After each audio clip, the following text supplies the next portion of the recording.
विशाखापट्टनम का महामुकाबला बिल्कुल सामने खड़ा है और जैसे अक्सर होता है स्पॉटलाइट फिर से विराट कोहली और रोहित शर्मा के ऊपर टिकी है। लेकिन इस बार सिर्फ सीनियर स्टार्स पर भरोसा नहीं चलने वाला, यंग ब्रिगेड को भी जिम्मेदारी उठानी ही पड़ेगी, वरना साउथ अफ्रीका इंडिया को फिर एक सीरीज डिफीट थमा देगी।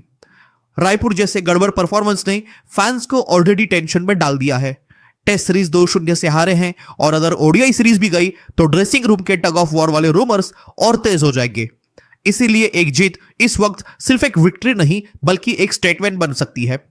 कोहली और रोहित दोनों अब क्रिकेट के गोल्डन सनसेट की तरफ बढ़ रहे हैं, लेकिन उनका फॉर्म सनसेट जैसा बिल्कुल नहीं है। कोहली लास्ट 3 इनिंग्स में 2 सेंचुरी मार चुके हैं और साथ ही एक 50 भी है। रोहित शर्मा लास्ट 4 इनिंग में 100 और 2 50s। लेट 30s में इस तरह की कंसिस्टेंसी बिल्कुल क्लास, हंगर और एक्सपीरियंस का परफेक्ट कॉम्बो दिखाती है। लेकिन सीनियर पार्टनरशिप के साथ साथ थोड़ा सपोर्ट भी चाहिए। ऋतुराज गायकवाड़ ने पिछले मैच में अपनी मेडन ओडीआई सेंचुरी मारकर बता दिया था कि यंग टैलेंट्स प्रेशर ले सकते हैं, लेकिन यशस्वी जायसवाल, उनका रिदम इस सीरीज में मिसिंग है और लेफ्ट आर्म पेसर्स के अगेंस्ट उनकी स्ट्रगल अब सबको दिख रही है। करियर में 30 बार लेफ्ट आर्म क्विक्स ने उनको आउट किया है, टेस्ट, T20, ओडीआई सब मिलाकर।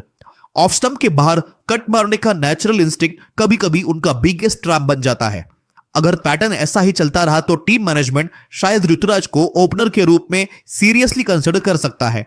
पिच की बात करें तो वाइजैक का स्टेडियम बैटिंग फ्रेंडली माना जाता है। यहां इंडिया का रिकॉर्ड भी काफी सॉलिड रहा है, 2005 से 10 ओडीआईज में 7 विंस। लेकिन लास्ट मैच ऑस्ट्रेलिया के खिलाफ यही पिच पर हार भी मिली थी, तो ओवर कॉन्फिडेंस का स्कोप 0 है। इंडिया एक और बड़ी सोच में उलझी है। वॉशिंगटन सुंदर या Tilak Varma, middle order last 2 matches में एक्सेलरेशन नहीं ला पाया, तो तिलक का इंक्लूजन पेस बढ़ा सकता है।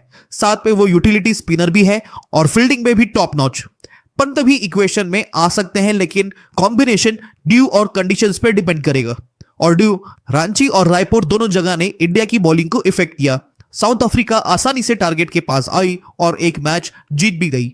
वाइजैक कोस्टल सिटी होते हुए ह्यूमिडिटी का फैक्टर लेकर आएगा, चाहे टेम्परेचर कुछ गिर भी गया हो।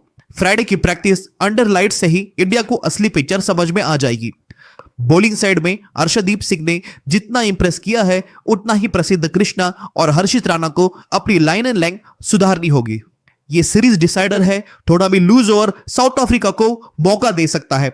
उधर प्रोटियाज भी पीछे नहीं हटने वाले, उनका एम सीधा है, इंडिया को होम ओडीआई सीरीज में हराने का पहला मौका।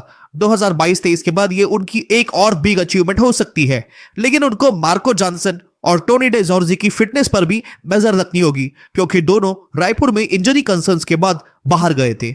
अब सबकी नजरें रोको पर होगी। क्या ये दोनों एक और मास्टर क्लास देकर सीरीज इंडिया की जेब में डाल पाएंगे? यंगस्टर्स सपोर्ट कर पाएंगे और ड्यू वाइजैक में विलन बनेगा या नहीं? सैटरडे का दिन बिल्कुल ब्लॉकबस्टर होने वाला है।